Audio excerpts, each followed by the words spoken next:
Nagsama-sama naman ang mga opisyal, empleyado at mga bituin ng GMA Network sa Christmas party ngayong gabi. Halos mapuno po ang Amoranto Sports Complex sa dami ng mga nakisaya.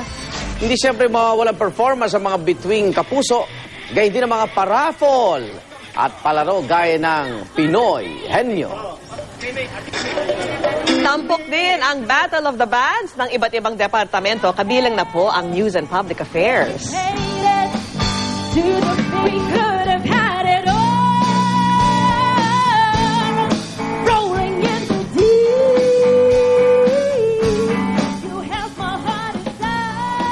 GMA Stronger Together ang tema ng Kapuso Christmas Party na lalong nagningning sa makulay na fireworks display. Patutunayan natin, hindi lamang sa Pilipinas kundi sa buong mundo,